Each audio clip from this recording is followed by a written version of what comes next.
जय हिंद। आज हम प्रश्न उत्तर करेंगे विज्ञान क्लास 8 का चैप्टर नंबर 9। पाठ का नाम है घर्षण। आइए अभ्यास से प्रश्न उत्तर करते हैं।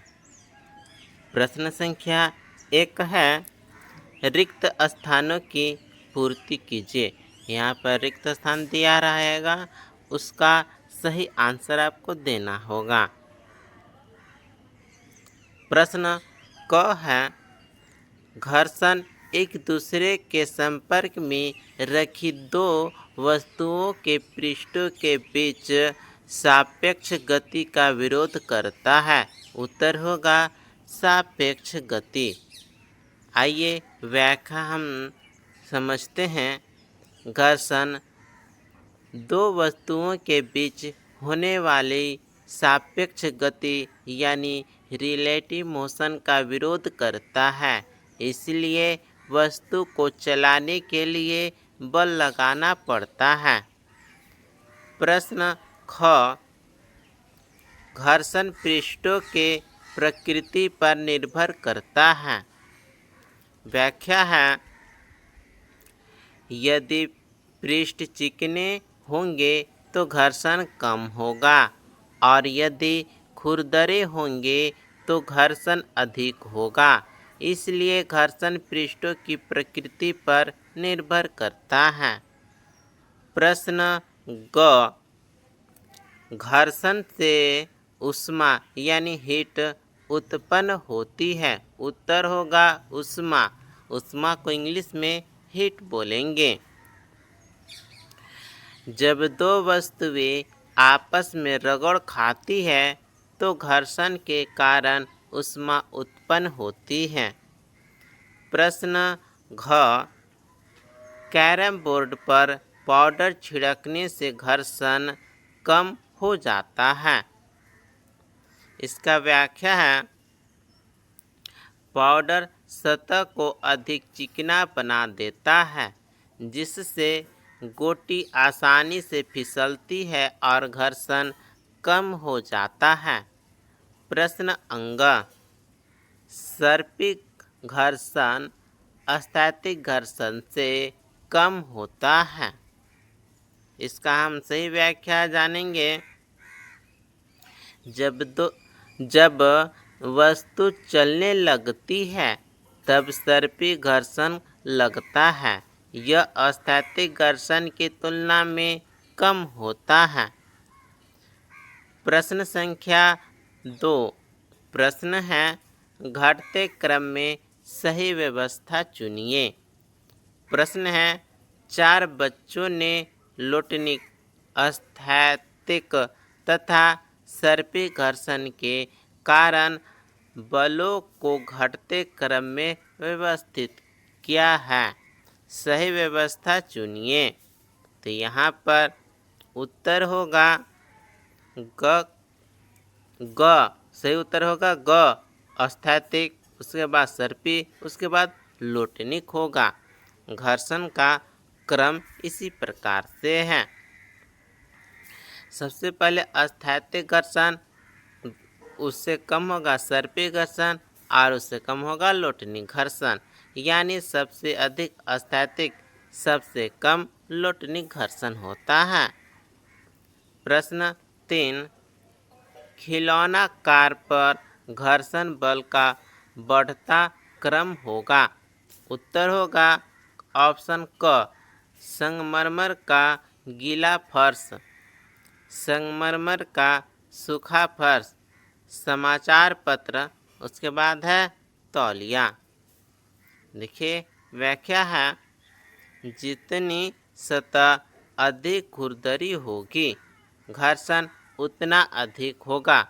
जैसे गीला संगमरमर, उसके बाद सूखा संगमरमर, समाचार पत्र, तौलिया।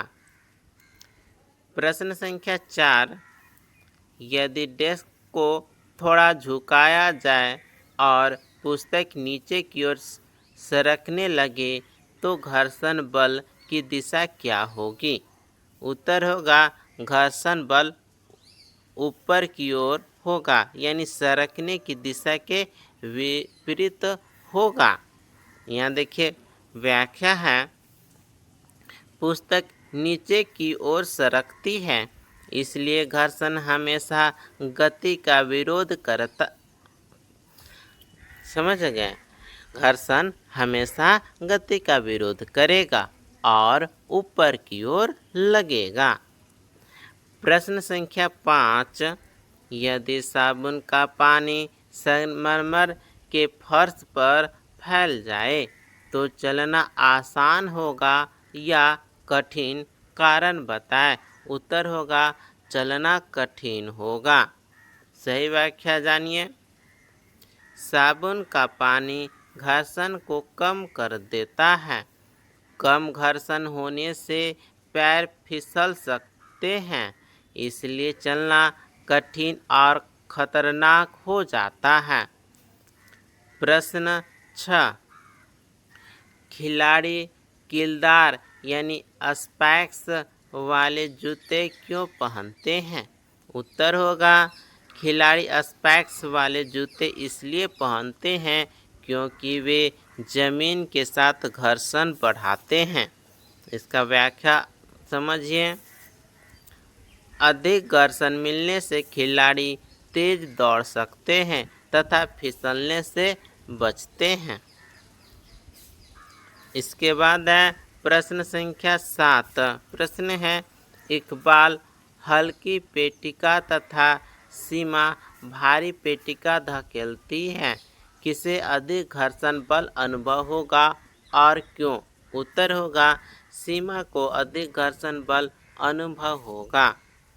इसका व्याख्या जानिए। भारी पेटिका जमीन पर अधिक दबाव डालती है, जिससे अविलंब बढ़ता है और घर्षण भी अधिक हो जाता है। प्रश्न संख्या 8, सर्पी घर्षण स्थैतिक घर्षण से कम क्यों होता है? तो यहाँ पर उत्तर होगा जब वस्तु स्थिर होती है तब उसके सूक्ष्म उभार यानी माइक्रोस्कोपिक इरेगुलेशन आपस में अधिक मजबूती से फंसे रहते हैं। वस्तु चलने पर यह पकड़ कम हो जाती है। इसका व्याख्या जानिए। इसी कारण सर्पी घर्षण स्थैतिक घर्षण से कम होता है। प्रश्न संख्या 9 है, घर्षण किस प्रकार शत्रु एवं मित्र दोनों है?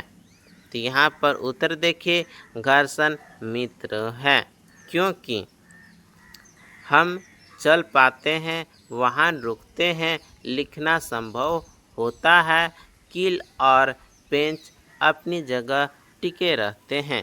अब हम जानेंगे कि घर्षण शत्रु है क्योंकि मशीनों के पुर्जे घिसते हैं, ऊर्जा ऊष्मा के रूप में नष्ट होती है, ईंधन की खपत बढ़ती है। इसका हम यही निष्कर्ष निकालेंगे कि घर्षण के लाभ भी हैं और हानियाँ भी, इसलिए इसे मित्र और शत्रु दोनों कहा जाता है। प्रश्न संख्या 10,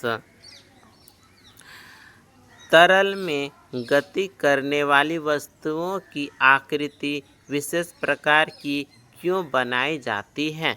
तो यहाँ पर उत्तर होगा तरल में चलने वाली वस्तुओं जैसे हवाई जहाज, नाव, मछली की आकृति धारा रेखीय यानी स्ट्रीमलाइन्ड बनाई जाती है। इसका हम व्याख्या जानेंगे।